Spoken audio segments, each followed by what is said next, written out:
퇴직하고 나면 소득이 줄잖아요. 근데 지출은 생각만큼 안 줄어요. 왜냐면 직장 다닐 때 당연하게 나가던 것들이 그대로 나가고 있거든요. 보험료, 구독 서비스, 경조사비. 월급 들어올 때는 몰랐는데 나가는 돈이 없어지고 나서야 이게 눈에 들어오기 시작해요. 오늘은 그중에 제일 많이 놓치는 네 가지를 같이 들여다볼게요. 자동이체로 나가는 돈, 체면 때문에 나가는 돈, 외로움 때문에 나가는 돈, 자녀한테 나가는 돈. 이 네 가지예요. 자동이체 편하죠. 한번 걸어두면 신경 안 써도 알아서 나가니까요. 보험료, 구독 서비스, 통신비, 매달 정해진 날에 조용히 빠져나가요. 근데 저는 그 편함이 사실 제일 무서운 거라는 생각이 들었어요. 신경 안 써도 나간다는 말은 내가 확인 안 해도 나간다는 말이거든요. 필요 없어진 것도 언제부터인지 모르게 올라간 것도 그냥 계속 나가요. 저 한번 직접 해봤어요. 은행 앱 열어서 자동이체 목록을 쭉 봤는데 솔직히 저도 깜짝 놀랐어요. 몇 년 전에 걸어둔 건데 그게 아직도 나가고 있었거든요. 그거 마지막으로 쓴 게 언젠지도 기억이 안 날 정도였는데 보험이 대표적이에요. 직장 다닐 때 가입한 보험, 지금도 그대로 나가고 있는 경우가 많아요. 근데 그때랑 지금이랑 상황이 달라졌잖아요.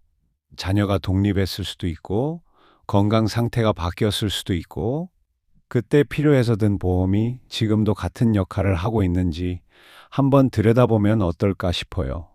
통신비도 그래요.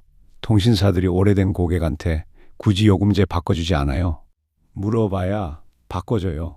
저도 한번 전화해서 물어봤더니 지금 쓰는 것보다 저렴한 요금제로 바꿀 수 있다고 하더라고요. 그냥 몰라서 더 내고 있었던 거예요. 구독 서비스도 마찬가지예요. 자녀가 깔아준 앱 한번 써보려고 가입한 서비스 잘 안 쓰는데 매달 몇천 원씩 나가고 있는 것들이 의외로 있어요. 하나하나는 작아요. 근데 이게 모이면 어떻게 되냐면요. 행동경제학 연구에서 이런 게 밝혀졌어요. 사람은 한 번에 큰돈 나가는 건 민감하게 반응하는데 매달 조금씩 나가는 건 훨씬 가볍게 여긴다고요? 그러니까 10,000원짜리 구독 10개가 매달 10만 원씩 나가는 것보다 한 번에 10만 원 쓰는 게 더 아깝게 느껴지는 거예요. 심리적으로 그렇게 작동한다는 거예요. 자동이체 목록을 한 번만 확인해 보는 거 생각보다 어렵지 않아요. 은행 앱 열어서 자동이체 누르면 다 나와요. 거기서 이게 왜 나가고 있지 싶은 거 3개만 확인해 보면 하나쯤은 정리할 수 있는 게 보여요. 그 한 번이 매달 통장에 남는 돈을 바꿔요. 저 이 얘기를 꺼내는 게 좀 조심스럽긴 해요. 근데 솔직하게 한번 같이 얘기해 보고 싶어요. 경조사비 때문에 부담 느끼시는 분들 많잖아요. 결혼식, 장례식, 돌잔치, 칠순, 팔순, 1년에 몇 번씩 있어요. 봉투 앞에 서면 늘 고민이에요. 얼마 넣어야 하나? 너무 적으면 창피하고, 그렇다고 많이 넣자니 부담스럽고, 결국 형편보다 조금 더 넣고 나오는 경우가 많아요. 저도 그랬어요. 솔직히 가기 싫은 자리도 있었어요. 오래전에 알던 사이인데 요즘은 연락도 없다가 청첩장만 오는 경우. 근데 안 가면 인간관계가 끊길 것 같고 가자니 봉투가 부담이고 그때 제가 한 가지를 정하게 됐어요. 내가 진짜 마음이 가는 관계인지 아니면 체면 때문에 가는 자리인지를 먼저 구분해 보자고요. 진짜 마음이 가는 관계는 봉투 크기 상관없이 가요. 근데 체면 때문에 가는 자리는 가는 것 자체를 다시 한번 생각해 볼 수 있어요. 그리고 봉투 금액도 미리 기준을 정해두면 훨씬 편하더라고요. 관계별로 내가 낼 수 있는 기준을 미리 정해두면 그때그때 고민 안 해도 되거든요. 기준이 없으면 자리 분위기나 그날 감정에 끌려가게 되는데 기준이 있으면 흔들리지 않아요. 또 하나 제가 주변에서 본 패턴이 있어요. 경조사를 많이 다니시는 분들 중에 정작 본인 생활비는 빠듯한데 남의 잔치에는 후하게 쓰시는 분들이 계세요. 그분들이 나중에 힘들어지실 때 그 봉투를 후하게 받았던 분들이 같은 크기로 돌아오는 경우가 많지 않더라고요. 관계는 소중해요. 경조사 자리도 중요하고요. 근데 봉투 크기가 관계의 크기를 결정하지는 않아요. 진짜 관계는 봉투 금액으로 유지되는 게 아니니까요. 내가 형편에 맞게 낼 수 있는 기준을 정하고 그 기준 안에서 마음을 표현하는 것. 그게 오래 관계를 유지하는 방법이기도 해요. 이 얘기가 좀 낯간지러울 수 있는데 제가 직접 겪은 거라 한번 꺼내 볼게요. 몇 년 전에 집에 혼자 있는 시간이 많아졌을 때예요.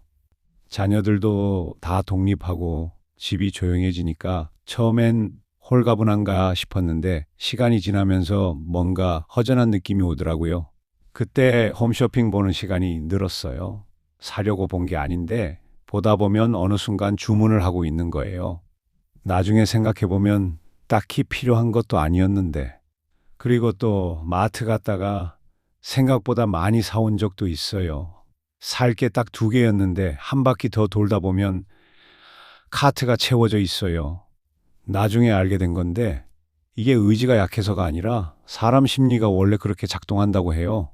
외롭거나 심심할 때 그 감정을 다른 걸로 채우려는 본능이 자연스럽게 나온대요. 그리고 그 체험이 돈으로 향하는 경우가 많고요. 전화 판매도 마찬가지예요. 상대방이 친절하게 설명해주면 거절하기가 미안해져요. 그러다 사는 경우가 생기는데 나중에 생각해보면 필요한 물건이 아닌 경우가 많아요. 저는 그때부터 뭔가 사려고 할 때 잠깐 멈추고 스스로한테 물어보는 습관이 생겼어요. 지금 이게 필요해서 사려는 건지 아니면 마음이 허전해서 사려는 건지 이 질문 하나가 생각보다 많은 걸 막아줬어요. 필요해서 사는 건 사고 마음이 허전해서 사려는 거라면 다른 방법을 찾게 되더라고요. 산책을 나가거나 전화를 걸거나 그리고 오늘 지출을 3가지만 어딘가에 적어보는 것도 도움이 됐어요. 가계부처럼 복잡하게 하는 게 아니에요. 냉장고에 메모 붙여두고 오늘 밥값, 오늘 산 것, 오늘 낸 것 딱 3가지만 적는 거예요. 눈에 보이기 시작하면 자연스럽게 조심하게 되더라고요. 적고 나서 이걸 왜 샀지?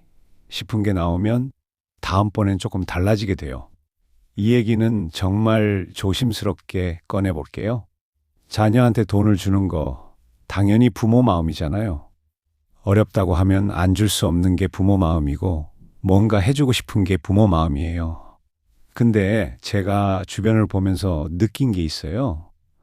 자녀한테 줄 때 진짜 마음이 편하게 주시는 분들이 있어요.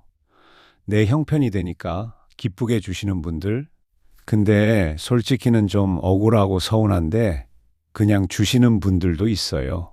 안 주면 나쁜 부모인 것 같고 자녀가 서운해할 것 같으니까 그 2가지가 겉으로 보면 비슷해 보이는데 쌓이면 달라요. 억울하게 준 돈은 관계에 남아요. 나중에 섭섭함이 되는 경우가 있어요. 그리고 본인 생활도 점점 빠듯해지고요. 제가 아는 분이 이런 말씀을 하셨어요. 자녀한테 계속 보태주다가 정작 본인이 아팠을 때 그 돈이 없어서 치료를 미룬 적이 있다고. 그때 생각이 많이 됐다고 하시더라고요. 자녀를 안 도와주자는 게 아니에요. 근데 내가 줄 수 있는 범위가 있잖아요. 그 범위를 미리 마음속으로 정해두는 게 저는 중요하다고 생각해요. 얼마까지는 줄 수 있다. 이건 줄 수 없다. 그 기준이 있으면 요청이 왔을 때 감정에 끌려가지 않아요. 그리고 한 가지 더. 지금 자녀한테 생활비를 보태주고 있다면 그게 일시적인 건지 장기적인 건지 한번 같이 얘기해 보는 게 좋을 것 같아요. 부모 입장에선 계속 줄 수 있을 것 같은데 어느 순간 내 상황이 달라질 수 있거든요. 그때 갑자기 못 주게 되면 자녀도 본인도 더 힘들어지는 경우가 생겨요. 미리 서로 상황을 얘기해 두는 게 관계를 더 오래 건강하게 유지하는 방법이기도 해요. 자녀를 사랑하는 것과 내 노후를 지키는 것. 이 2가지가 반대 방향이 아니에요. 내가 안정되어야 자녀한테도 짐이 안 되는 거니까요. 오늘 4가지 얘기를 했어요. 자동이체로 조용히 나가는 돈, 체면 때문에 봉투에 넣는 돈, 마음이 허전할 때 지갑에서 나가는 돈, 자녀한테 주는 돈. 이 중에 하나도 해당 없으신 분은 거의 없을 거예요. 저도 다 해당됐고요. 근데 이걸 얘기하면서 제가 드리고 싶었던 말은 이거예요. 큰 돈이 한 번에 나가는 게 아니에요.